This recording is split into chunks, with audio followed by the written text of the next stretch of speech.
Back, everybody. Episode 2. I'm your host, Alex Blends. This is Conversations Within the Chair, where each story takes its own toll, one cut at a time. Today, we have a very special guest for you today, George Gonzalez, owner of High Functional Training, former Marine, and a girl dad. Thank you for being here, George. Yeah, of course. Thank you for having me. I was excited to come in. Sounds good. Yeah, for sure. Thank you. Can you tell us a little more about who you are and what it is that you do? All right. I mean, in a quick little overview, I guess, of who I am.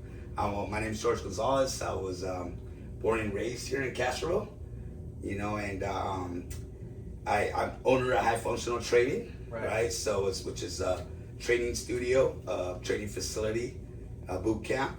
I also was a Marine for 10 years. Well, I would not say was. It's once a Marine is always a Marine. So I served the Marine Corps for 9 years. I got out, I went to college, and after that I opened a training studio here, and then this is where I'm at right now.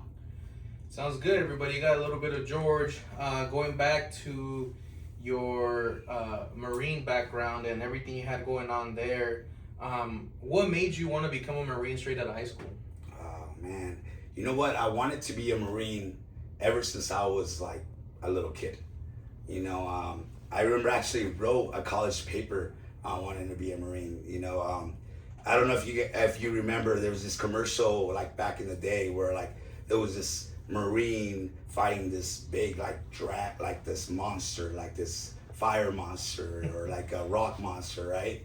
And I remember when I was a kid, I used to love TV. Well, I still love TV, but and I remember, oh my God, that's so cool. I want to be that. You know what I mean? Yeah. And then I always kept that mentality. Even as a 9, 10-year-old, I was like, I still kept that mentality. And then when I went to high school, I got through school barely, right? I barely even graduated. So, and the only reason that I did want to graduate is to get my diploma so I can ship out of boot camp as soon as I left North County, which is the local high school here. Right. And so yeah, that's basically it. Ever since I watched that commercial and I was a kid, I wanted to be a Marine. But also when I was a freshman in high school, 9/11 happened, and I remember that it's like a very like vivid memory in my mind when it happened, because I was in science class as a freshman with Mr. Gonzalez, one of my favorite teachers actually, and I remember watching the towers go down and everything. So that kind of just, also fortified my feeling to be a Marine. You know what I mean? I come from an immigrant family, who sacrificed a lot to come to this country. So I feel like with this, it's like our freedom that my family fought to come here to sacrifice was being threatened. So you wanted to go on. So it only, like I said, it only made my want to be a Marine even it more. Intensified the way you yeah and it was crazy because now it's like, okay, now I'm gonna be a Marine, but now I'm gonna go to combat. Right. Yeah. Going back to, you said you ended up in boot camp. What is boot camp like? I feel like we get a lot of you watch TV and they have these war movies and it's like it shows what boot camp really is, but mentally and physically, what is boot camp really like? Wow. Marine Corps boot camp, it's the hardest boot camp that you can go with in the military. It's 13 weeks, and their goal is to break you down to the lowest and build you back up. You know what I mean? Like the person that you were before you went to boot camp, you're not gonna be the person that you come out. And one interesting thing, when you go there, you're not allowed to talk in first person. You gotta be a third person. So if like this recruit, this, that, you know what I mean? Yeah. So that just shows you that like who your identity, your person that you were before you came here, that's not you anymore. So for example, if you're talking to me, how does that work? So I would be like, if you're my drill instructor, right? Right. Drill instructor, is it Jimenez, right? Or like Mendoza. I'm sorry. Yeah. Mendoza, right? So it'd be drill instructor Sergeant Mendoza, and then I would be like, hey, I need to go to the bathroom. And then you would be like, how about this recruit needs to go to the bathroom? No way. So you're not a person, you're not an individual, you're not an identity.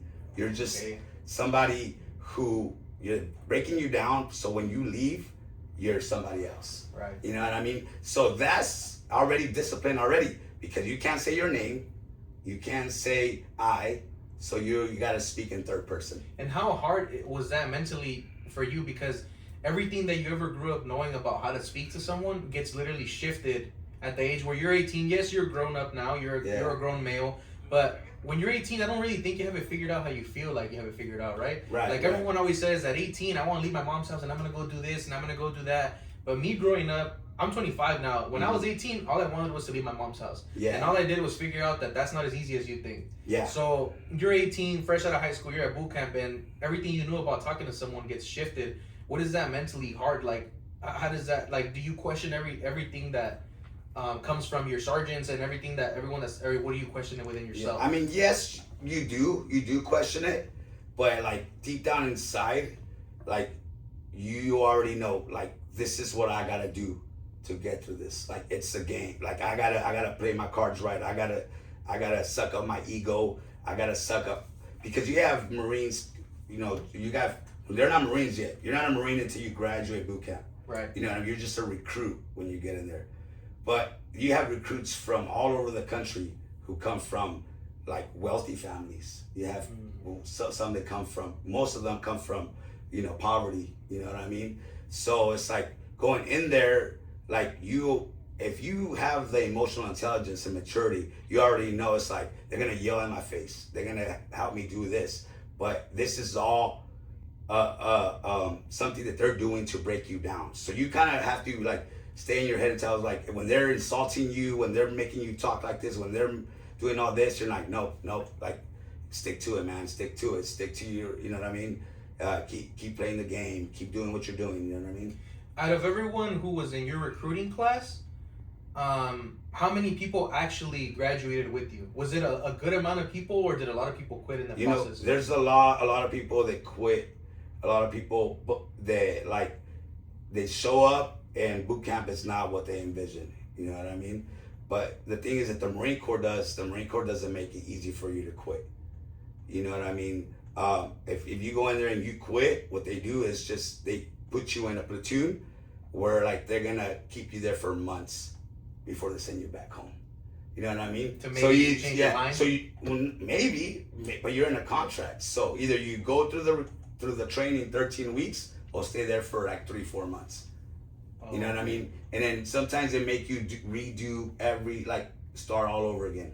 Okay. You know what I mean? Start all over again. So honestly, the best way to get out of boot camp is by completing the training. Yeah. And but some folks get to the point and it's like, you know what? This is not what I want to be. Like, I don't want to be a Marine anymore. And they'll just they'll wait it out. Yeah. So what would you say is the hardest part of boot camp that for you was the closest thing to breaking you? Specifically, who George Gonzalez is. What did you go through that you were like, this is the one that maybe you were super like, damn, I might just not want to do this anymore? You know, it was, well, I was a diet recruit. You know, I went in there overweight. Mm-hmm. You know, I know your last podcast you talked about Mexican households and cooking, right? And I trust my mom. My friends know too. My mom, growing up, like, they were always over. My mom was a great cook. I grew up, you know, my mom making homemade flour tortillas all the time, you know, and so, you know what I mean? So when I went in there, I was already overweight.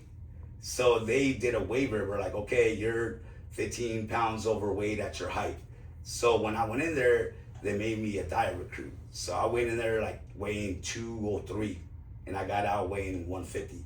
So I lost 50 pounds in 13 weeks. In 13 weeks, you know what I mean?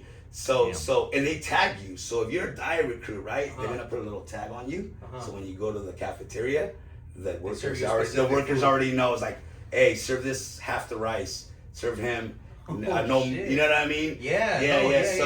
So that was already a challenge, right? Because you're going through all this rigorous training, but you're so used to eating a certain way. So now you're going through all this training, you're being starved, you know what I mean? And energy levels levels are low. I mean, I've always been, I'll consider myself an athlete, even though I didn't play a lot of sports growing up. I did play, you know, some sports and as a younger kid and in high school and stuff like that. But like the whole eating and food being restricted Yeah, to yeah, that was really tough. But after a while, you get through it. Also, to one of the hardest things too was that I wasn't the best swimmer, and to be a Marine, you gotta be as good in ground as a swimmer. Right. You know what I mean? So I remember going through the swimming part and writing my mom a letter and be like, Mom, this next month we're gonna be doing swimming training. Like, pray for me that I pass. You know what I mean? And then so that was probably the most challenging part. But now that you bring that up, so as far as you go and you're doing your swimming stuff, and obviously you're not the best swimmer. If you fail that, how many times can you fail that before they give up on you? Or what's that like? That's the thing. If you fail, they send you back to square one. Oh crap! So that you got to go through all the bullshit all over again. Yeah. And anything. If you fail a physical fitness test, if you fail swim course, if you fail shooting, because you would think that a lot of people struggle with shooting. You know what I mean? Especially when you're shooting an M16 rifle if you never touched the weapon. Yeah. You know what I mean? Yeah. So you can be all the way at the end, and if you fail, they're gonna send you all the way back to day one, and you gotta do all the training again. The training is like, okay, you don't mind the training, it's great, right? Obstacle courses, getting fit. Keeps you in shape. But the way they're treating you and the bullshit that you're going through, you don't want to go through that again, right? You know what I mean? You don't want to go through all the hazing. You don't want to go through all the, you know what I mean? So what was it? Well, if I can ask, if you don't mind sharing, did you ever fail in one of those parts and you had to restart? And how many times did you have to go through that? You know what? I never failed. My swim qualification, I did struggle to make my qualification, but they kept me longer in the pool. You know what I mean? And they worked with me a little bit longer. They kind of give you a little bit of a chance to figure so it what out. they do is so they put you in this Olympic size pool, right? And you're up, you go up, at the freaking stairs, jump, the diving, board, right? So what they do is they throw you off the diving board like 3-4 times until they figure out that you can't swim. So you be drowning like 2-3 times, and they're gonna be like, oh shit, yeah, this recruit can't swim. So then they put you to the side, and they have drill instructors who are specifically swim instructors, and then they just kind of help you with treading water. You know what I mean? Yeah. So then they give you a little bit more attention. Right. Yeah. So when you figured out that this is what you wanted to do right out of high school, is there training that you're putting yourself through before you even get there? Is there the person who recruited you that they tell you this is what you should be training on in order to be able to survive boot camp? Or was it you just going in raw to it and just whatever it came to you, you were going to deal with? What they do is every Saturday up to when you ship to boot camp, they have poolee training, which is a poolee is someone who's already in the system ready to go. So every Saturday they make you go to their training. The recruiters put these training together where you do pull-ups, you do push-ups, you run, you do crunches, and you do that for like an hour. You know what I mean? But the rest, you just kind of have to do it on your own. You know what I mean? If you have to lose weight, it's gonna come down to you. Moving on from this, at what point during your Marine period where you, how long did it take for you to move up your first rank? Okay. Well, the first 2 ranks, which is so in the military is like the ranks go by E1, right? E1, E2, that's the enlisted side. Right. O1 is like more officers. So we can obviously talk forever and with details about that. Yeah. But the first 2 ranks, as long as you don't get in trouble and you pass everything and you do your job right, you're gonna get the rank automatically. Right. So E1 to E2 and E3, as long as don't get in trouble, you get all your training in, you pass everything, and it's a time and service. As long as you're in, that you're good to go. Essentially, kind of seniority. Yeah, you're gonna earn that rank. Yeah. After E4, from like E4 and above, you have to earn your rank from like test scores, like written scores, swimming, shooting, combat fitness tests, physical fitness tests, which are different. And now you're competing against every other Marine. You know, I'm competing against you Yeah. to gain corporal, to gain E4. I'm Yeah. competing, and then after you get E4, I'm competing with you to get sergeant. And then these are other alpha males just like you, like males who are in men's shape. Yeah. So the competition is crazy. Oh right? yeah. You got guys that already freaking come from Marine Corps backgrounds. Their dad was a Marine. Yeah. Their So grandpa was a growing Marine. up, they were treated a Yeah, certain way. their country, they've been shooting rifles since they were kids. Yeah. You know, they've been top shape. You know what I mean? So now, and then later on, they're already like a Marine who's like committed to being a Marine. So yeah. So there's a lot of competition. You know. So I do, from speaking to you, did understand that you are in the rank of sergeant. Yeah. Correct. So when you reach that and you're appointed sergeant of whatever group it is that you were sergeant of, right? Yeah. How did that feel? How rewarding did that feel? And how much of a more responsibility did you feel like you had now? Oh, well, as a sergeant, you're just a rank. Like that's your rank, right? That's my rank as a sergeant. Sergeant is, they see it as the most honorable rank in the Marine Corps. You know, sergeant of Marines. Right. You know what I mean? Like, yes, you have more ranks going up, but the sergeant has still to answer to the top, but still be involved with the bottom. You know what I mean? You're like a direct middleman. Yeah. Handle everything underneath, and also you get to talk to them. Yeah, and then you have still Marines that you delegate, right? Yeah. That, you know, I'm. Let's put it in like, I don't know, store terms or whatever, retail terms, right? Something simple. I'm the manager, the store manager, and I have supervisors under me. And now you have regular employees. Yeah. You know what I mean? Yeah, yeah. And then, but you can be a sergeant and not have a lot of Marines to lead. Right. It depends what unit you're in, where are you stationed, you know? So with me, when I became a sergeant, I had a lot of Marines under me who were like 18, and they just came straight out of boot camp, and I was meant to train them to get ready to go to Afghanistan. Great, touching on that. How old were you at this point? Like when you say these kids come in, they're 18. Yeah. What age are you at that time? I'm about 24, 25. So you're basically about. I'm still a young. Yeah, kid, but you're like a few years older than them for sure. Yeah. Is it hard to be able to understand like a younger crowd, or was it very easy to get through to them with the way that you were taught? Yeah, it was challenging. You have these kids that come in from all over the country, right? From Ohio, Texas, New York, Florida, California. You know what I mean? White, Dominican, Puerto Rican, Mexican. Yeah. You know what I mean? So now it's like you, as a young sergeant, you know, and the thing is that these Marines already go in knowing I want to be a Marine. I'm going to go to Afghanistan. I'm going to go to combat, especially during this time, right? Yeah. Like, so they're ready to be led. But at the same time, there's a lot of Marines that like barely got through the cracks. You know what I mean? They got through the cracks of being a Marine, right? Yeah. So some of them don't want to be there. A lot of them don't want to be there. So that's the challenging part, right? The ones that are not coachable, you know, like in the sports way, right? Yeah. They're not coachable, you know? And also, there's a lot of racism still in the Marine Corps. You got some white kid 18-year-old from Kentucky who doesn't see Mexicans at all, and now you have a 24, 25-year-old Mexican American sergeant telling you what to do. You know what I mean? So you have to deal with their personalities. You have to deal with their, you know what I mean, stuff like that, and not make it personal. Yeah. You know what I mean? Because at the end of the day, we're all green. Like everyone, there's no black, no white, no brown. We're all green. Speaking of leading men for Afghanistan, what pressure did you feel like you had knowing that you were training them to go to real combat and deal with real life war situations? How did that much make you either put more effort into training them or keep the same consistency?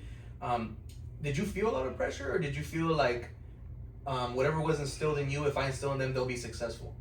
Yeah, of course. I feel like a tremendous pressure. But one thing, right, when you join during war time, and you go to boot camp, the drill instructors are going to remind you every day that you're going to go to war. So they're telling you, pay attention to detail, all this that you're doing. If you don't do it right, it can get somebody killed. You know what I mean? Yeah. So that's the mindset I'm taking when I'm training my Marines.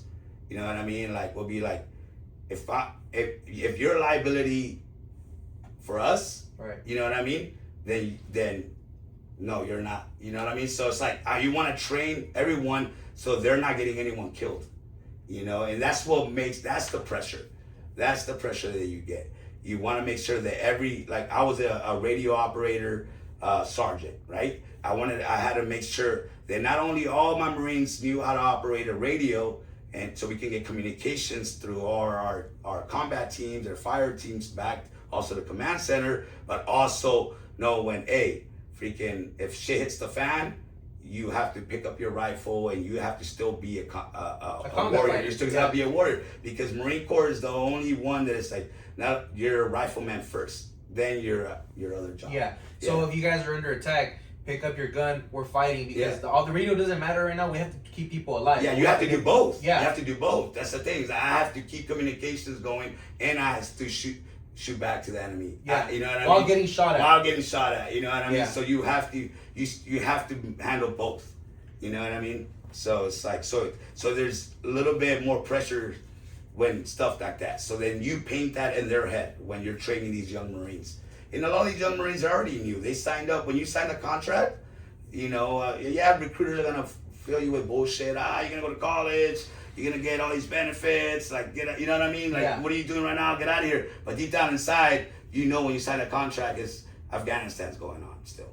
You know, Iraq's still going on. Like right now, if you sign a contract, Iran is going on. Like, so you kind of know it's like, fuck, I might end up in this fucking desert box fighting for my life. Right. Yeah. And it's like a good thing that you brought that up. I feel like right now, what are your thoughts on what's going on right now with Iran and what's happening? And obviously, you probably have friends that may still be enlisted in the Marines, or friends that maybe that you know, or their kids that are in there and maybe getting deployed soon. Yeah. Like, what is your thought when you hear about this going on again? You know what? Man, I have a lot of mixed emotions about what's going on right now. One thing that a lot of people don't know, this war with Iran and with Middle East has been going on for a very long time. We've already lost a lot of troops, a lot of servicemen already. Yeah. Before this. Yeah. You know what I mean? So how I feel is just like, I just feel, you know, like right now, it had to be happening. It was meant to be. You know what I mean? Like all this was only meant, you know, it's only gonna happen. You know what I mean? But at the same time, I wouldn't tell my kids to join the military right now. I wouldn't. I don't know. That's just me, right? Just because all this is going on, but at the end of the day, it's us, right? Our neighbors here in the low income, community, right? They're the ones that are going out there and putting their lives on the line. Right. You know what I mean? But all the voters' kids, all the people, all these politicians and all this other thing, their kids are at home going, they got trust funds. You know what I mean? They got all this money. They're not the ones out there going. So that's one thing that really like kind of kills me inside, right? Like this was meaning to happen. Like, you know, these other countries seek us for help. You know what I mean? And these other powers. But at the end of the day, it's just like, I'm not out here promoting for you to join the military tomorrow. Yeah. Yeah. Well, thank you for sharing a lot about the military. I didn't know a lot of this. Obviously, I did my research because I like to research all of my interviewees that are going to be here. Yeah, I really like to absolutely. pay attention to their career, what it is that they like and what they do. Moving on from the military, when you leave the military after your stint there, you transition back to civilian life. What is that like? How is it getting used to being back home? And do you get a job right away when you get here? Like, what is that like when you come back from the military? Yeah. Well, for many of us, right, especially if you've served overseas, right, it can be a little bit more challenging if you haven't. But still, just overall, if you haven't, like, you come from having this big purpose, right? And that's the thing, like, going back to Marine Corps, like, the Marine Corps, like, instills these traditions, these customs, these, like, you come out, you're proud. Like, when you're in the Marine Corps, you're proud to be a Marine. Like, you know what I mean? Like, you're like, that's why I say, once a Marine, always a Marine, right? So when you get out, you kind of do go through these these phases where you're like, what am I now? What am I doing? Like, I don't have that purpose anymore. I don't have that rank anymore, or I don't have those brothers anymore. And so you feel lost. You feel this void. You feel this, this, and that school might not fill, that another job, that a lot of money might not fill. So that's why we deal with a lot of trauma. Right. And we deal with a lot of depression and anxieties, and that's why there's a high number in veteran suicides, because there's veterans that get out and they're going through, not only they're going through like, I'm not a Marine anymore, but now maybe they're getting through, there's divorce, there's like no money every month. Yeah. So you know what I mean? So it's like, so now it's just like, it's big, man. It's big. And that's one, I'm a big advocate for like veterans. Like right now, I'm part of this Marine Corps veteran group that we just built 3 years ago. And it's just like bringing Marines together, veterans, whether you're freaking 18 or whether you're freaking 77, 75, you serve in Vietnam. We actually have a lot of Vietnam veterans in our vet group right now, you know what I mean? And then we have, so building that camaraderie, you know what I mean, that a lot of folks lose. Yeah. That brotherhood. Yeah. You play sports, right? Yeah. Right? So like that brotherhood, like in the locker room later on. Like imagine that when you're putting your life on the line for your brother, and later on you're over there having, you know what I'm saying? Yeah. I mean, it's not the same. Obviously, I know you guys is way deeper in military. Yeah. If someone loses their life, it's different. But I remember times in football games too, seeing my friend go down with somebody hit his neck. Yeah. They take him away in the ambulance, and you're like, how the fuck do we still play this game? Knowing that he just left in an ambulance. Yeah. It brings out anger because you're like, fuck those guys that just did that to him, right? Right. But at the same time, you're like, damn, like he's such an important piece. He was our quarterback, and he just left in an ambulance. Yeah, exactly. So that makes you think if that can happen to him, it can happen to you. Yeah. But at the end of the day, it's just like that's your brother, that's your friend. You know what I mean? So at the end of the day, it's like, people that come and they ridicule like individuals that have served. They'll be like, oh, I can't believe you served this crooked country, this corrupted country, or USA this. It's like, but at the end of the day, especially when you come from these communities that are like, impoverished, or minorities. Yeah. Like you're just fighting for your family at home. To give them a better future. You're right. You're fighting for your family at home. But the most important, I'm fighting for you. You're my brother. Yeah. I'm fighting for you, you know what I mean? Not only that, but it sucks to hear that people ridicule people that service our country because the reason why they're sitting down in their office job is because you're protecting our country. Yeah, absolutely. And I think that sometimes people don't see that. Yeah. A lot of people are like, oh, whatever, this guy's in the military because he wants to look bad or be tough, and that's not what it is at all. Yeah. It's like something that you're proud of. It's a title that you're like, I protect my country. Yeah. From people to hurt you. Yeah. Like you said, you lived and you obviously weren't in New York at the time, but you saw what happened during 9/11. Yeah. And how crushing it is to people to find out that they're not going to see their parents that day. They're not going to see people come home. Or even the people that were helping, the firefighters that were there, the ambulance workers, the hospitals backed first up. Responders, definitely. I don't think people realize how important it is to have our military people and the way they serve. Yeah. Because if it wasn't for them, who knows what else could have happened? Yeah, no, absolutely. And so to me, that's one thing. Like, no matter what branch you're in, no matter what you've done in the military, you have my respect if you raise your right hand, and you committed to serving a bigger purpose than yourself. Right. You know what I'm saying? Then, I don't care if you even never touched deployment or never went to combat. Yeah. You still have my respect, and you should have America's respect. You know what I mean? Do you feel like a lot of the times our veterans that come out of the military aren't helped enough by the government? Well, yeah, definitely. And a lot of times it's also our veterans, the issues, we're not set up to get help when we leave. Right. You know what I mean? At least for my experience, and this is over 10 years ago, you know what I mean? Yeah. You're not set up, to succeed when you leave.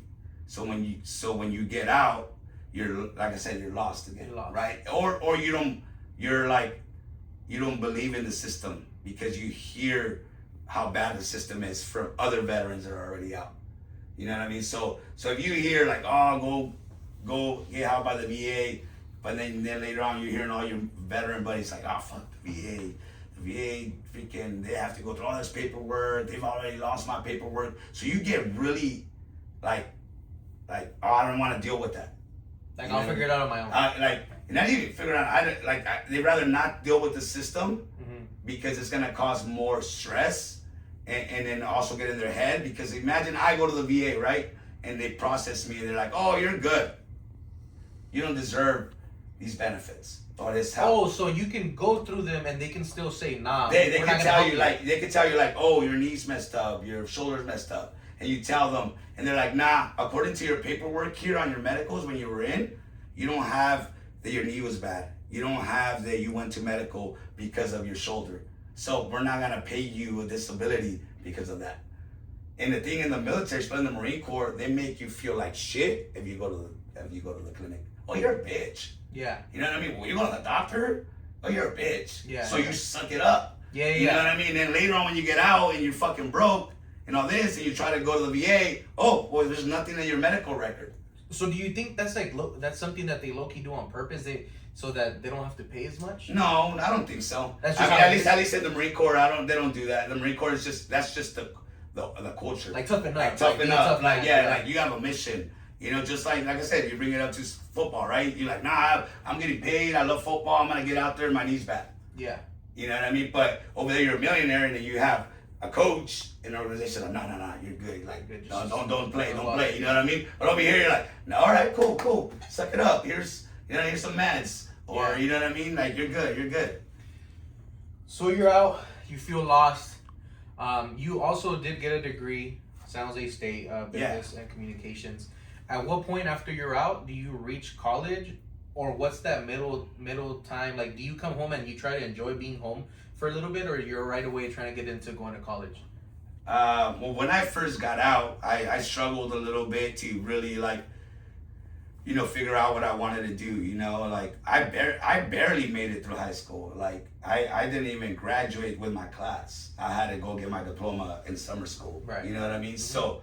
So for me to get back out and be like, okay, I'm gonna go to college. It was a little nerve wracking for me. I was like, I gotta go to college. Yeah. Even though the VA was gonna pay for my education, but it took me a little while to actually see the light and be like, you know what?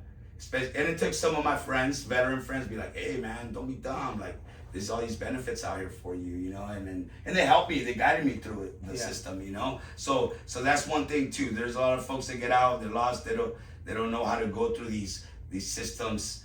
They will help you, resources, and so they just, and then they try it and then they fail. So when you have veteran buddies or just organizations to help you through these systems, then you'll see how beneficial they are. So I ended up going to Gavilan College, right? And then from Gavilan College, after a year, I transferred to San Jose State, and I enjoyed college, especially because I met a lot of veterans that were at school.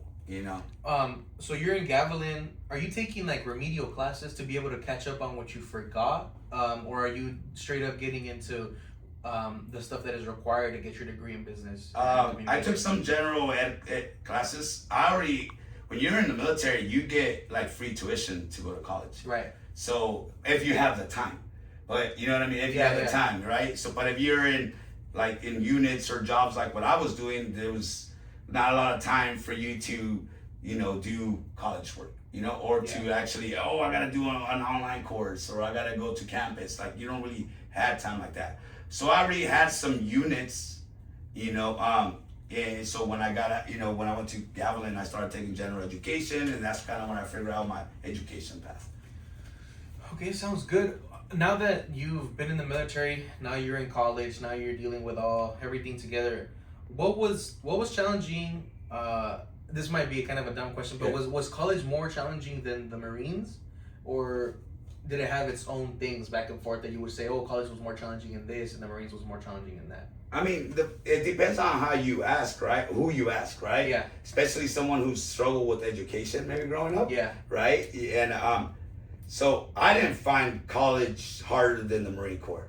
It was at times because I'm going to college with kids that are like almost 10 years younger than me. Yeah. You know what I mean? So like a lot of times I'm the oldest guy in the class.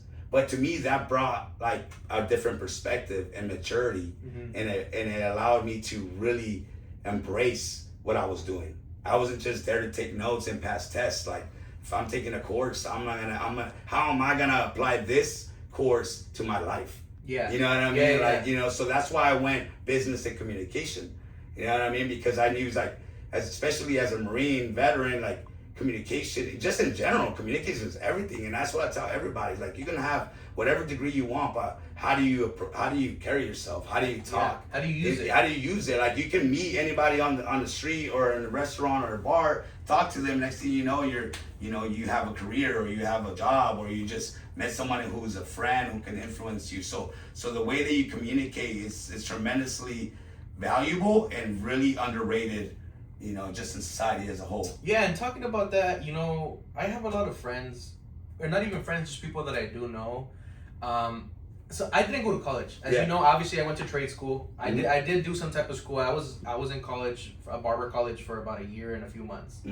I have a trouble understanding when people go to college, they get a degree, and then they come back here and they don't even use it. Yeah. I just personally, it bugs me because it's like you go there and you spend your money on school and you finish school, right? You get thousands of dollars. And if you don't have FAFSA, which a lot of people, FAFSA only covers so much, you know? Yeah. You come back 30,000, 40,000 in debt, and for you to just get a job at Starbucks or whatever it is, but you're not using your degree, I feel like I understand what you mean, because it's like, how do you put in all this work to end up with nothing? Right. So, yeah. No, I get it. Then I question myself a lot, because sometimes I see, obviously me and you, we come from immigrant parents. Yeah. Mexican parents that came over here with nothing and created a generation of people that is just outstanding. Like to me, sometimes Mexican families, like the kids of Mexican parents that were immigrants, don't do with their opportunities what they should have done. Right. And I have a hard time being able to understand them when they try to open up about it to me. Yeah. Like I have people that tell me, oh, well, I had it hard growing up, and oh, well, this or this, and I have no respect for those people, and not in a mean way. It's just that I had it hard growing up too. Yeah. My parents weren't together. Right. My dad and my mom weren't together since I was 2.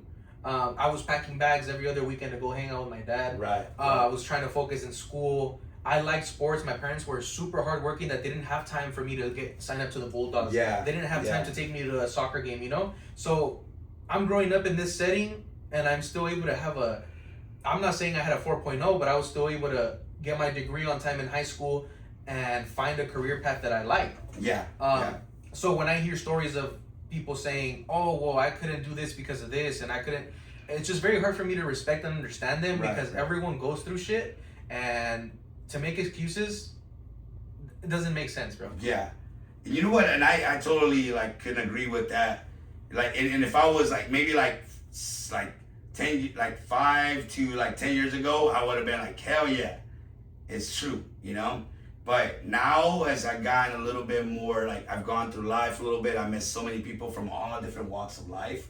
You know, I've become a little bit more empathetic to folks that might come from families or households where at the end of the day, like we can say like, yeah, like if I did it, you can do it. You know what I mean? Right. But at the end of the day, it's just like, I try not to see it too much that way, you know, because like there's especially because of mental health, like, and that's why I value my mom so much, right? That's at the end of the day, it comes down to your foundation. Yes. You know what I mean? Like that person probably didn't have your dad or your mom. You know what I mean? With you know, with kindness and empathy and stuff like that. They probably, who knows, their parents were probably on drugs growing up, you know, or probably beating them. You know what I'm saying? So to me, it's like, I try not to be, oh, if I did it, you did it. Their path might be different and much harder, which, you know, that I understand, for me not to be like, oh man, you're just lazy, or you're a victim mentality. Yeah. You know what I mean? Yeah. And because this is the land of opportunity. I totally get it. You know what I mean? But it is tough for a lot of different people. You can come from a wealthy family and your dad and your mom never give you a hug. and they never were there. You know what I mean? Like, you know, like they give you all the money, but they never give you really the love. Or they give you a household, or they never, you know what I mean? Yeah. So I try to be more, put myself more in people's shoes, and instead of like being, oh man, you're just, you know, you're lazy, or you're just like, you know, you're just whatever, they give you everything. No, I just try to be like, okay, mate, you know, maybe you need some help.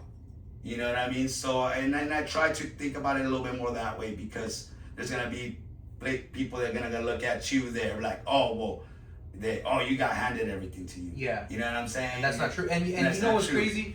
It's true, because when you have a successful business, people try to make excuses because they don't see the back work that you put in. Yeah. Like you, for example, moving on a little forward. Yeah. You have your own business, right? You have your high functional training, which a lot of people know about now, and I'm assuming you're doing well. I see a lot of your content. I see a lot of people working out. But when you first start, you know, it's around COVID time. It's a little after your college journey. Things are shut down. You've been into fitness obviously before even the military. Right. You're just a person that you consider yourself an athlete. Yeah. When did fitness become like, this is something I want to tap into as into a business, or like when I saw you did your workouts by the bay during COVID time, what made you want to be like, okay, this is my next step in life? When I got out, the fitness or gym was my therapy, right? It was like that's what I used to cope with my mental health, and I just loved it. You know, they instilled that into you in the military, you know, everything. But and I remember folks used to come to me, you know, and I was 28, you know, and be like, oh, train me, or hey, would you ever think about being a coach or this? I was like, hell no. I don't want to be a coach. I don't want to be a trainer. Like, I don't want to babysit people. I don't want to, like, and first of all, like, being a trainer or a coach is not gonna, you're not gonna become a millionaire. Like, you know what I mean? Like, unless you're build systems and you expand and you have all these local gyms all over the area, which is still gonna take you a lot of work. Yeah, and a lot of investment into it. You know, fucking workout equipment is expensive. You know, so when I got out, like, I never even thought about training ever. Like, I went to school. I got into like finances, retirement planning, life insurance. And why? Because I knew the value of it. Because especially us growing up, like, we're taught to work, but not make our money work for us. You know what I mean? You know what I mean? Like, we don't know how to manage our money, or we know how to put the money under the freaking mattress. And that's or, it. You know what I mean? That's it. So with me, when I got out and I went to college and I started working in finances, financial literacy was like, whoa, you know what I mean? Like let me teach my mom about this, or let me teach my cousins or my friends about this. So then after that, and I was working at schools out in Silicon Valley, and I was educating staff at high schools, at all different schools in San Jose. I was teaching teachers, right? Yeah. Teachers and janitors on how the retirement plans work, and how to save money, and how to use their tools, how to use all these retirement plans. So I'm teaching these individuals who are highly educated, who went to school, on how these retirement tools work and all that. So after that, obviously COVID hit, so all schools shut down. So my job was like, I couldn't get into schools anymore. You were stuck. I was stuck. And then so I remember I started working at the transformation camp in San City, and one of my good friends, Crystal Franco, Crystal Caballero. Shout out to Crystal Caballero. Shout out. And then she was there, and then I remember me and her, we just like came up with the idea, like, COVID hit, all gyms are closing, like, let's start training outdoors. Yeah. You know what I mean? Let's go on the beach, right? Which we got a lot of flack for it, because, how are you putting workouts out? People are dying out here. Yeah. Like, you know what I mean? So we got a lot of shit for that, you know?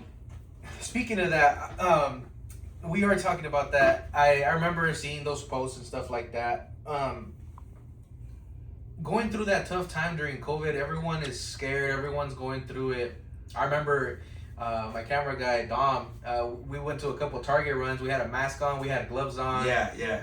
His mom gave him a small little what do you call it? Hand sanitizer. We weren't even supposed to go together. Like my mom was like, "Where are you going? Don't go with anybody." Yeah. Everyone's scared. Let's not do It's a anything. weird time. Yeah, Really yeah. weird time. You blame them. A lot of people were dying that, you be like, whether you believe it or not. Yeah. That COVID was real. Yeah. People were dying. Yeah. So that was making it hard. So your first workout ever, how many people really showed up? Oh man, let's see. Our first workout. One of our first workout was at the Elkhorn Slough.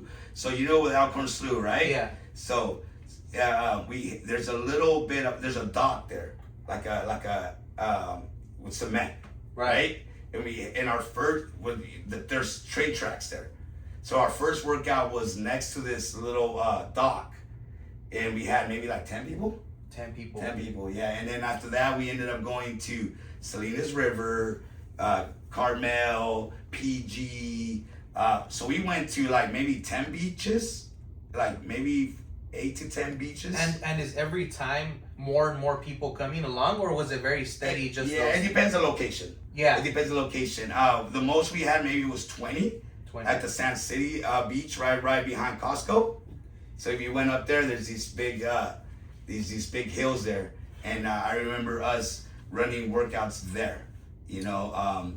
So our goal was, this was our idea it was called Workouts by the Bay, right? Yeah. Our idea was to highlight our beautiful area and work out outside, and basically, continue to keep our people working out, Because it's hard to just stop life when all this is going on. Yeah. How do you provide for your families? You can't rely on the government. Like, there's people who legit can't afford to live if they don't work. And it sucks. Like, I remember during this time too, Vic here, you remember Vic Miranda, right? Yeah, he's one of my best friends.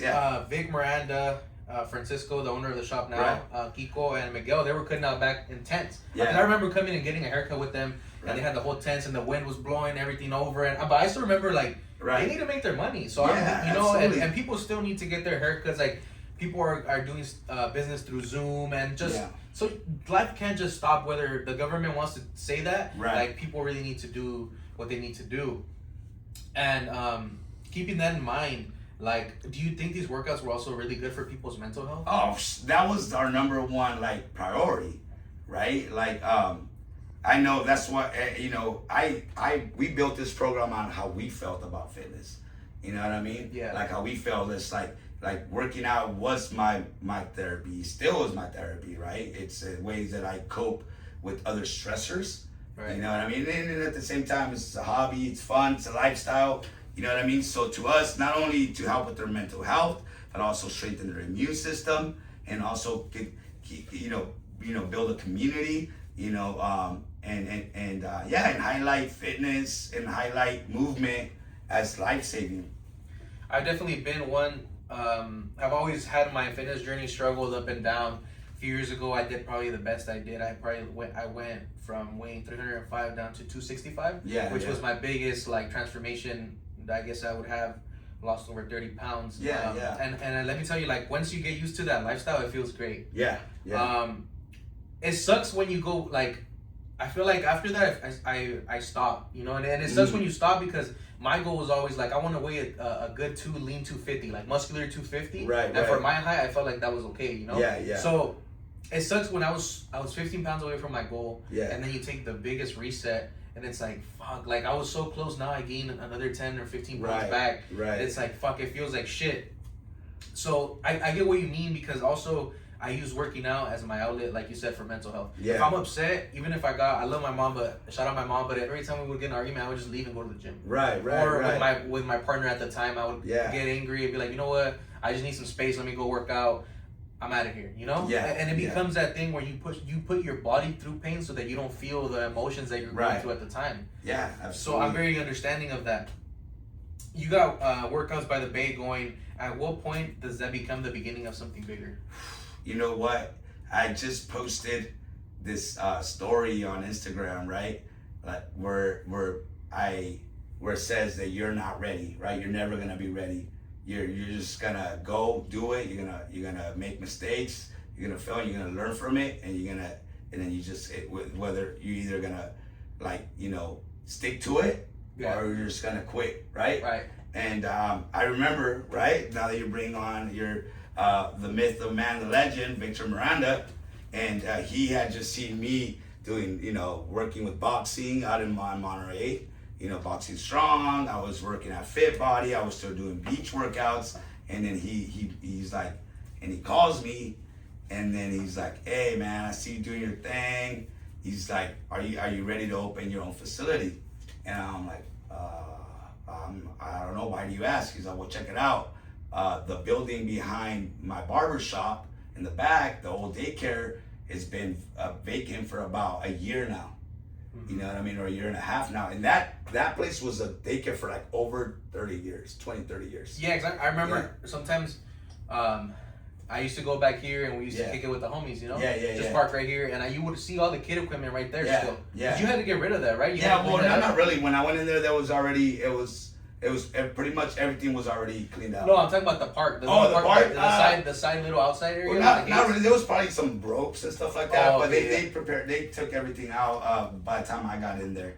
So, so he's the ones that will check it out. Like, it's vacant. If you're ready to take this leap, I could put in some word, with my property manager, or with the landlord. Yeah. And the next time I have a meeting with them, and then I'll give you a shot, I talked to him about that, and I was like, you know what?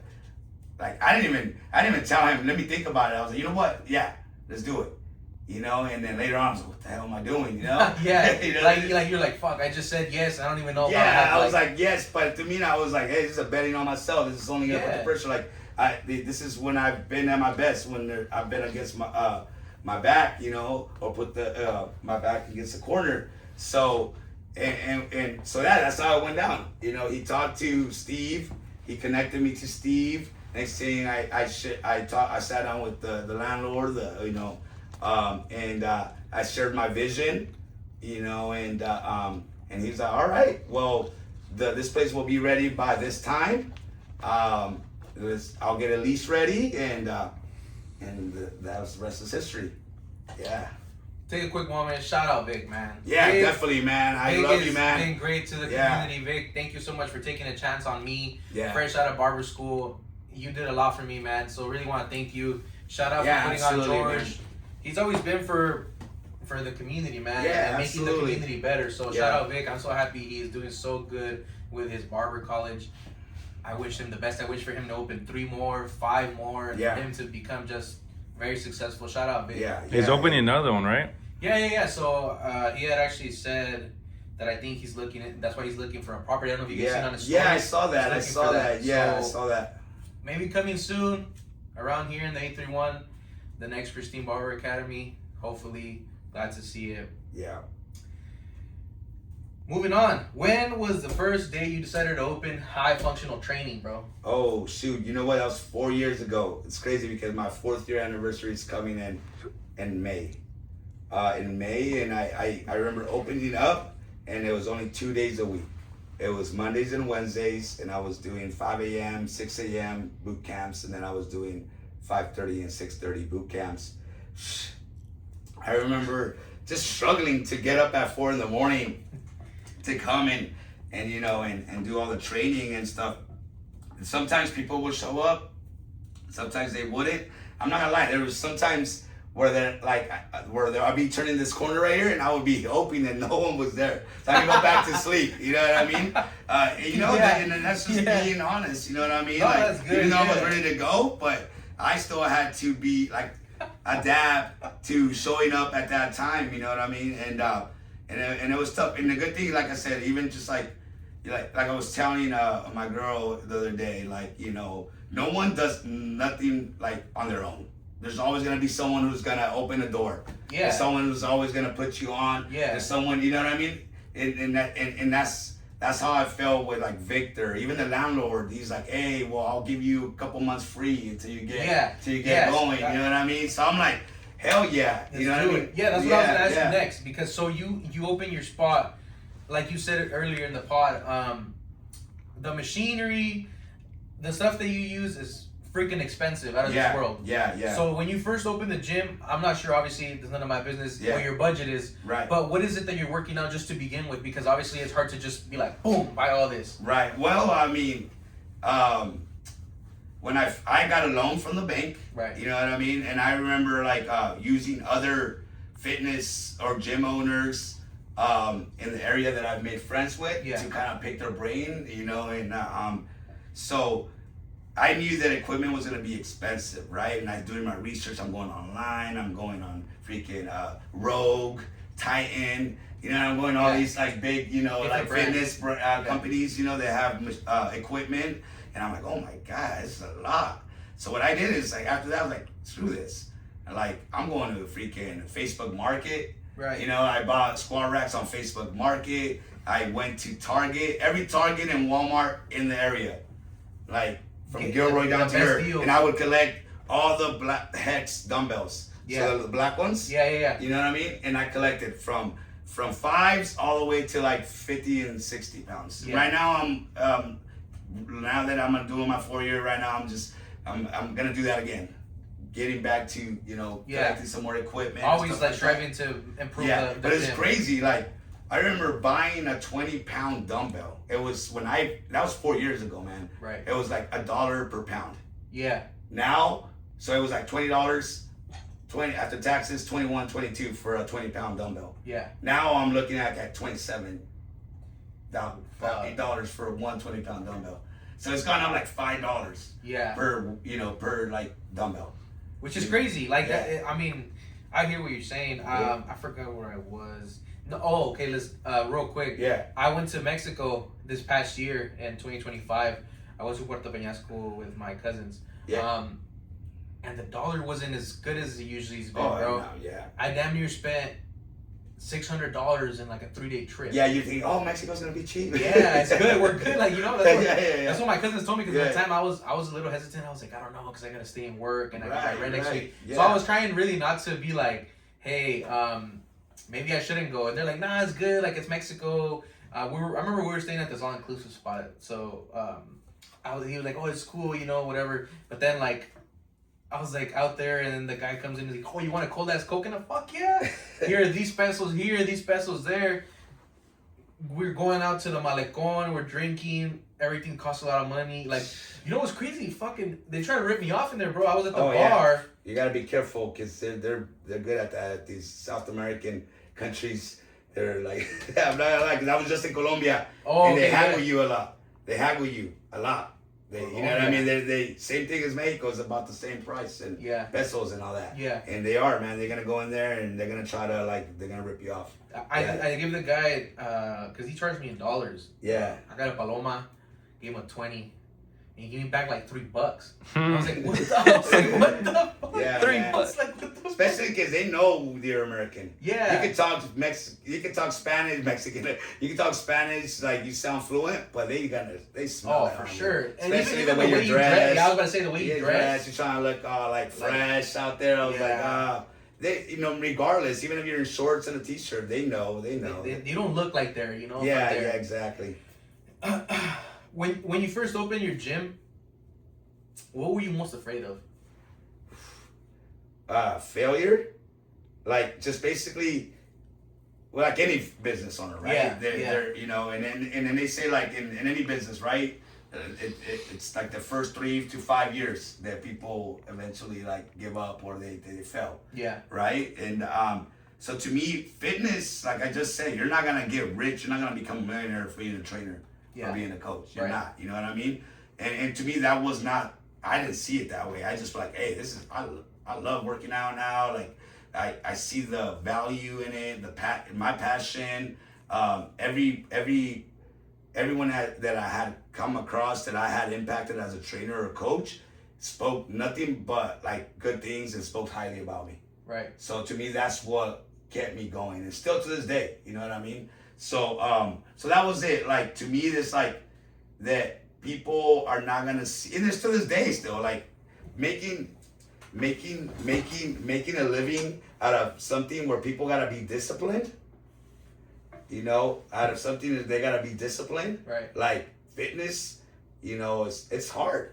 Like like I have to depend on someone like, hey, coach, or they hire me as a trainer. I gotta depend on their discipline for my income, because what they're gonna do if they don't lose the weight, if they don't get where they want to be, who are they gonna blame first?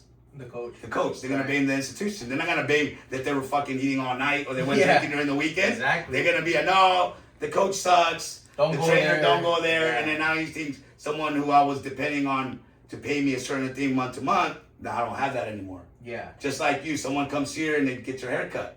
And then after a while, your prices go up or something. And then they go somewhere else where they're charging $5 less. Yeah. You know what I mean? Yeah. And it's just like, they're gonna, and it just, that's how it was. Just the, so it's such a business that is way beyond like the fitness. It's just like the communication, just like you right here as a I know I've seen a video where as a barber you're like a therapist and they throw you everything at you. You're talking. Same when you're training, right? Like on their training, they're talking about their problems at work. They're talking about their problems at home. They're talking about all this. You know what I mean? So it's like, so it's more than that. Yeah. You know what I mean? And how are you there to find that connection between you and that person that like the same person next to you or the same person in another shop, your haircuts are as good as them. But nah, I fucks with Alex.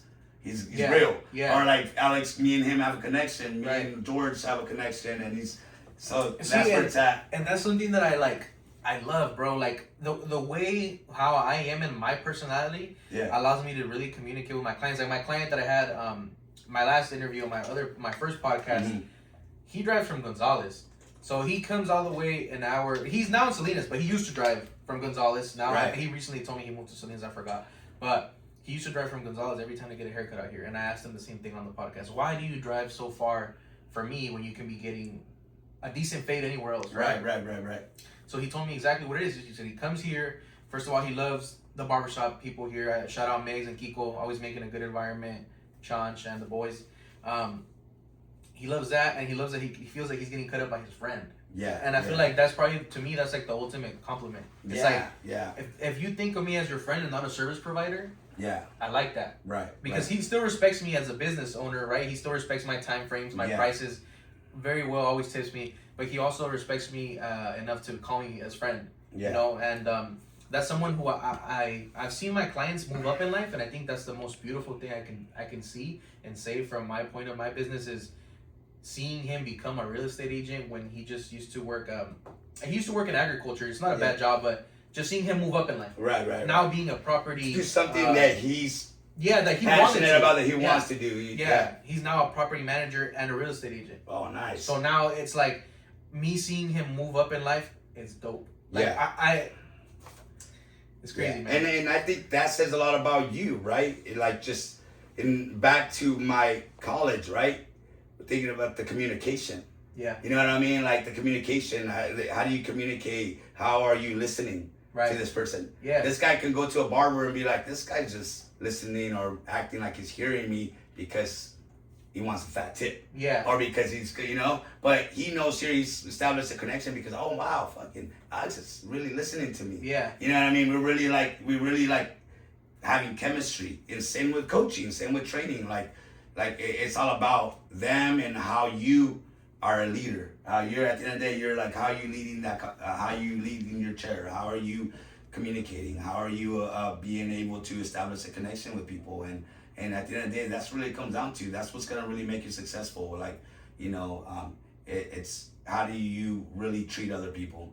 Yeah. Yeah. And I feel like right now I'm in a place in my career where I'm kind of stuck, and I've been trying to work a lot on me to put my name a little more out there, which is why I also started this podcast. First of all, it was to share the community of Castroville. Yeah. And 831 surrounding businesses, areas, small businesses, because I feel like sometimes we don't have the platform to talk about everything. And a lot of times too, people who are a little older owning a business, they're not into social media like But you see how social media gets your videos out and gets you new clients coming in. Right. So like that's one thing I like about you is that you constantly post stories, constantly post Instagram reels, like to get your name out there. And I feel like a lot of these businesses, they don't have that, and they don't have those ideas. And I think that's what I'm trying to do here with this podcast is show everybody a little piece of Castroville everywhere. Right.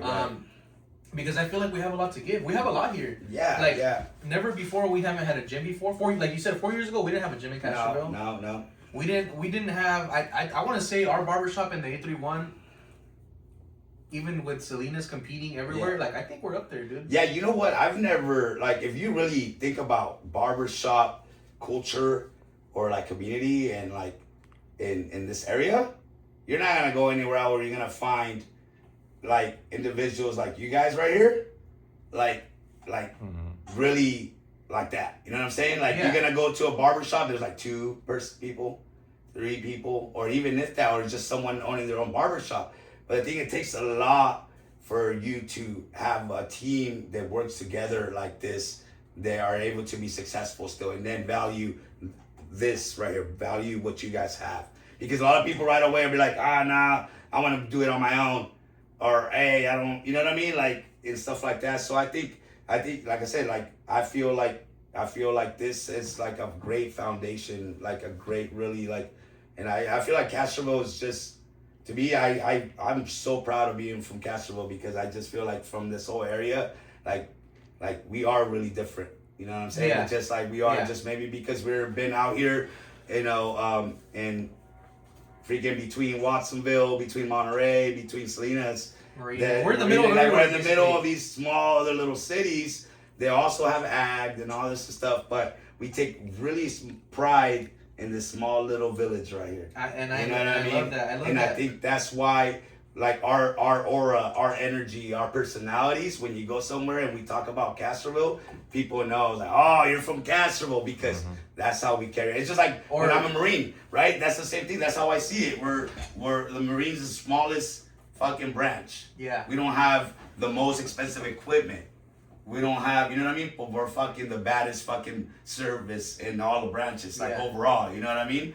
And that's how I feel about Castroville. Like, there's a lot of special people here. And it is funny that you say that because people do know you're from Castroville. Like, you walk up to someone and be like, "What's up, ass?" And no one says that. Like, no one says that. Like, that's that's a strictly Castroville thing. They're like, "Oh, this guy's from fucking Castroville." No one really says that, you know? Like, I've really gotten to.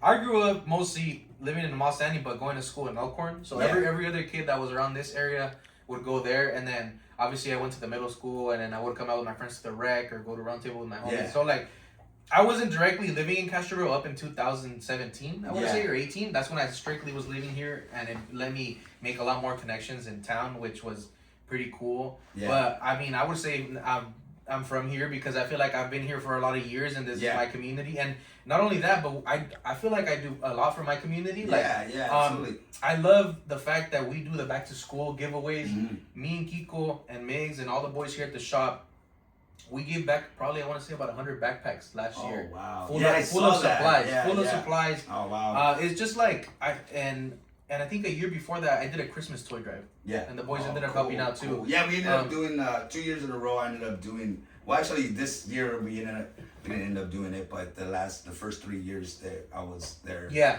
It's like it's giving back to them because every one of these people that come get a haircut here are giving us business. They're giving us money for us to be able to live, essentially, right? So if we can take a little piece of what they give us and give back to the less fortunate, the people that always keep us in business, like, I'm all for that. I'm always going to be for that, and the more I can do for my community, I will. Yeah, no, absolutely, man. I agree 100%. Touching down, we talked business, we talked military. Let's talk a little bit about you, bro. Yeah. I definitely know that you're a girl dad. Yeah. You have 2 daughters. I believe you said one of them is 17. Right. And the other one is 8. Yeah, she just turned 8 a couple weeks ago. Yeah. So how does it like being a girl dad, bro? What do you think about all that? I'm always talking about being a girl dad, and then actually I was just talking about it yesterday. I went to pick up some pizza, right? It's just funny because me and my family, we went to go to a Mexican restaurant and we're all eating, but the girls, they didn't want that. They wanted pizza. Yeah. You know what I mean? So when I went to go pick up the pizza, you know, I was over there, you know, talking with the ladies making the pizza, and then we're like, you know, girls are so picky. Yeah. You know, girls are so emotional. They just know what they want. They're just very different than boys. You know what I mean? I think just being a girl dad, especially at different phases of my life, right? Right. You know, like my 17-year-old was a Marine brat. You know, I call her a Marine brat because I had her when I was in the military at 20, 21. You know what I'm saying? So that was really tough on her because dad is in and out. Boom, boom. Oh, dad won't be back for 2 weeks. Boom, boom. Dad won't be back for 6 months. Right. You know what I mean? So that was really challenging, and it's still challenging because a lot of that has affected our relationship moving forward. You know, so just being a girl dad, you know, as a man, right? It's just really makes you put in perspective on the way you treat other women. You know, and I'm not saying I said I have my flaws, my mistakes with relationships. Yeah. You know, which I'm fully transparent about that. Which I'm still, you know, obviously we learn and mature and grow in that. But just having girls really puts all that in perspective. It's just like on how to be like, hey, whoa, look at me. I'm being immature. I'm being selfish when it comes to my relationship.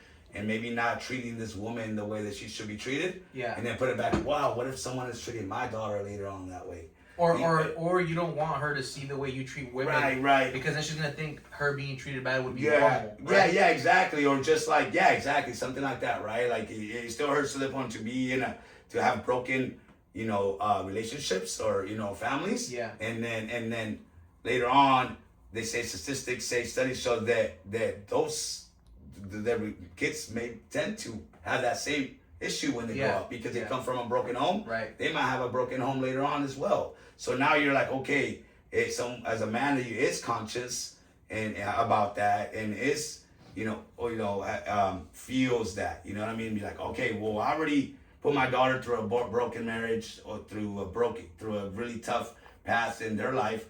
I gotta make sure that I start making better decisions now. So then they're able to see that, okay, dad made mistakes, but dad is not, that doesn't define him. You know what I mean? He's a better man. Yeah, he's a better man. He's growing, he's learning, you know what I mean? And us men, boys take way longer to mature than women, you know what I mean? So it's like, so that's it. It's just an ongoing learning process to be a girl dad. I definitely feel like as I got older, there's definitely like things I'm very different about. Like before, I feel like I never used to be as like cranky about certain shit. Yeah. Obviously, I'm not old as fuck. I'm 25, but from when I was 17 to 25, I didn't mind certain things, and I feel like now I'm like, I don't like that, or if I don't like that, I don't feel comfortable with that. Right. I'm not gonna do that no matter what you tell me.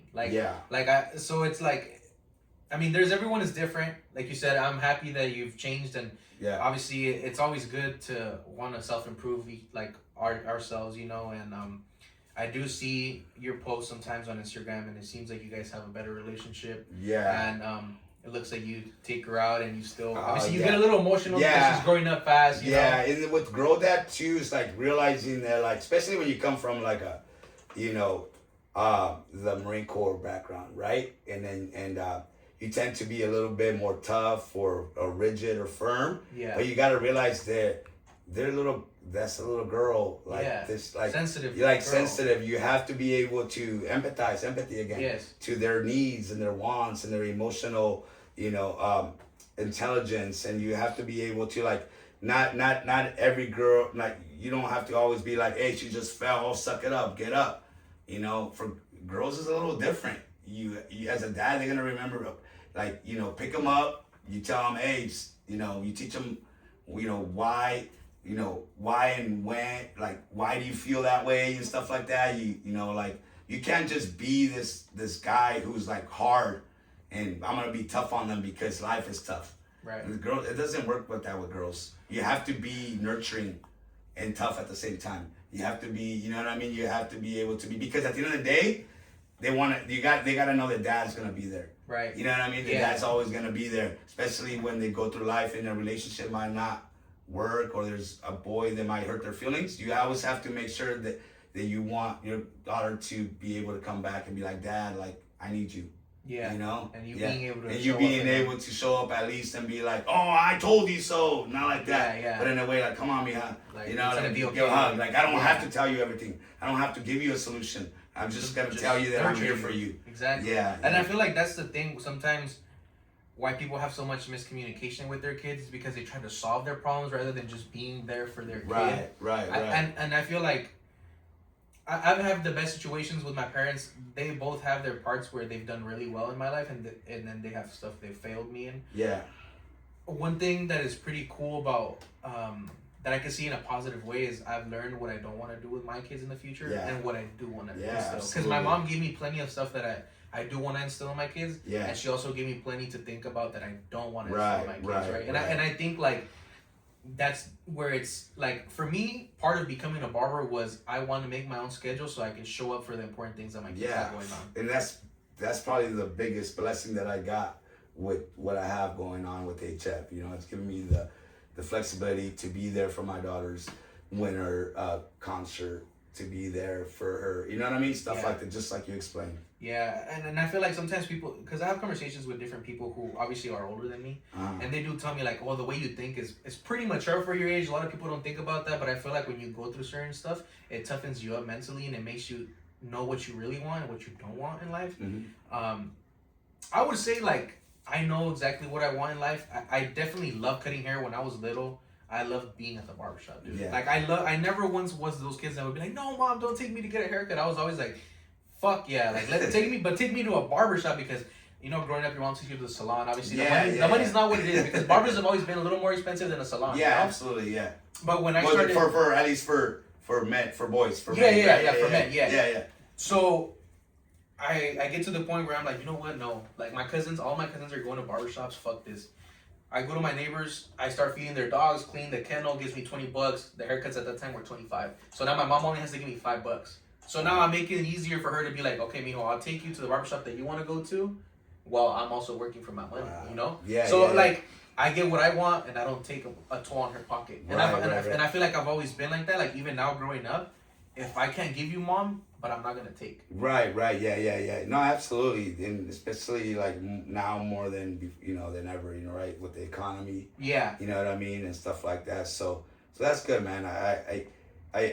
I tremendously respect, your mindset and what you're doing here, and that you're still striving for more.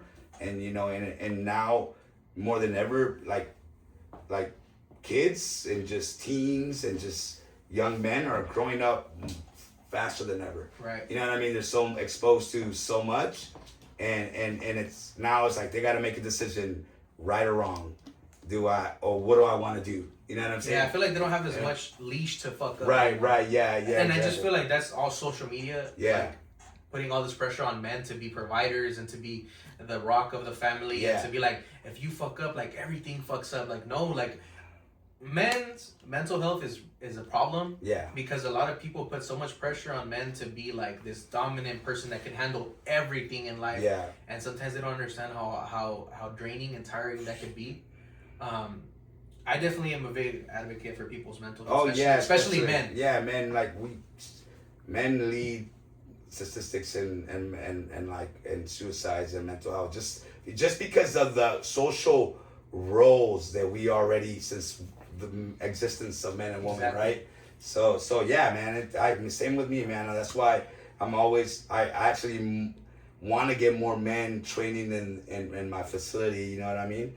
And I want to start doing like men workouts on the weekends, right? Yeah. And then having like a little outing after that, you know what I'm saying? Like build the community, and be around like-minded folks, right? Yeah, and safe space too for people to be able to talk. Yeah, exactly. Whether you're a parent or you're not, or whether you're 21, whether you're 31, 41, you know what I'm saying? And just being able to be there for each other.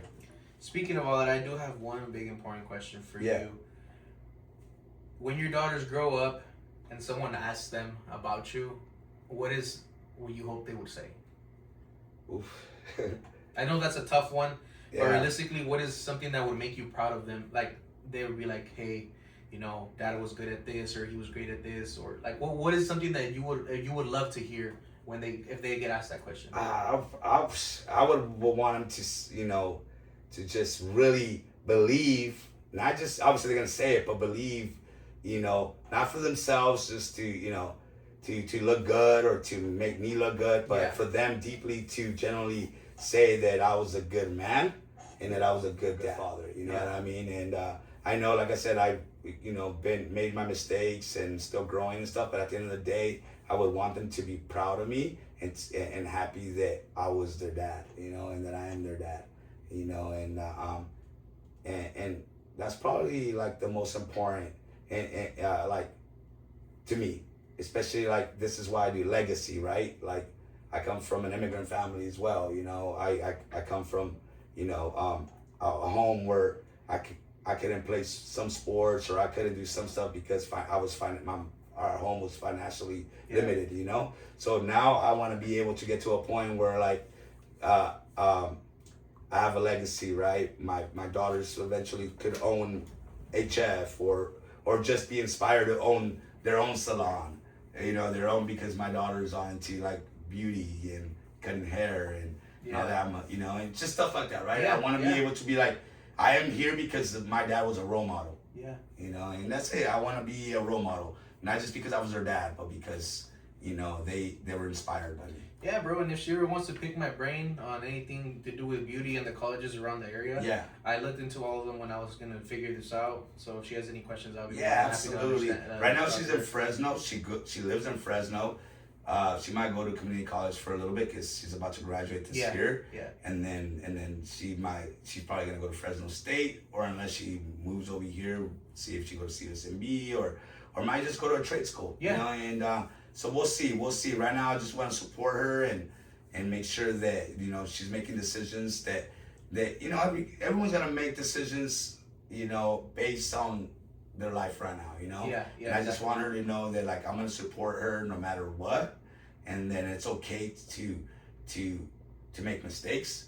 And then if right now she decides to go to college and she's an English major, and she later on she's like, screw this. I hate, then I'm going to be like, okay, I'm not going to be like, well, you just wasted all my money. You just did nothing with this. No, I just want her, at the end of the day, you learn on your own, right? You learn through your mistakes. You're still learning mistakes, whether how you manage your money. And you know what I mean? That's a big one, right? And that's the conversation for another day and stuff like that because, but yeah, I want her to be able to just be proud and see me as a role model. That's beautiful, man. That's beautiful. You've been a part of this community for a long time, Castroville. You grew up here. You have your own business here now. If someone were to ask you today, which I am going to do that right now, what do you think Castroville needs today the most? I think Castroville just needs a community, like especially those that are being impacting like and inspiring already to hold podcasts like this, to hold men's groups, to hold community groups where where we talk about the positivity of what this community is doing and has done, rather than the bad. Right. You know what I mean? Yeah, because you do get a lot of that. Right. They associate Castroville with this small little whatever place. Yeah. And that's not what it is. I feel like I've learned to really understand that Castroville is good. So exactly. So it's like we want to obviously highlight the bad, the bad things they need to improve from school district, right, to come to the recreational programs and all that. Of course, we want to highlight all that stuff, but I feel like, a lot of times we just focus on the negative and not highlight enough of the positive. Yeah. You know what I mean? Like we're focusing on solutions rather on what is working and build off that. Right. You know what I mean? From small business owners, entrepreneurs, and stuff like that, and having small like groups, having like I just mentioned to you, I think I mentioned to you, and I went to Francisco, and he's open to it. I want to have a fair. That's right. Yeah, you were talking about right? that. Like a small business fair where we get small business owners from this whole shopping center, and we do vendors outside. Right. We have music. We have bounce house, and we invite the community to meet these small business owners. Especially guys like you who grew up here, guys like Francisco's kids, like everyone who's just came from this place, and now they're trying to they aspire for bigger things, and I want stuff like that. You know what I mean? Like I said, George, thank you for being here. Yeah. If you had to tell someone that's younger than you, older than you, the same age as you, someone watching this back at home, one piece of advice that could help them change their life for the better tomorrow, what would it be? You know what? Don't be afraid to take action. You know, don't be afraid to fail. You know what I mean? And also seek mentors. You know, seek people that already been they're doing it or are aspiring to do what you want to do. You know what I mean? And don't ever have too much of a big ego to ask questions and to go and talk to people. You know, and I feel like a lot of this generation now, especially with like social media or electronic devices, they don't talk to people. You know what I mean? They don't. So it's like, don't be afraid to talk to people, because you just never know what you're gonna learn. You never know who you're gonna come across, and whether it's you want to be a business owner, whether you want to, be a better man, or just don't be afraid to take chances. You know what I mean? Sounds good, guys. You heard it here. Don't be scared to fail. Take fucking chances. Do what you want to do with your life. Don't wait. Just fucking do it. Do it. Come on, dude. Like, let's get it going. Thank you so much for being here, George. I appreciate it one more time. Man. Thank you for having me. This has been Conversations Within the Chair.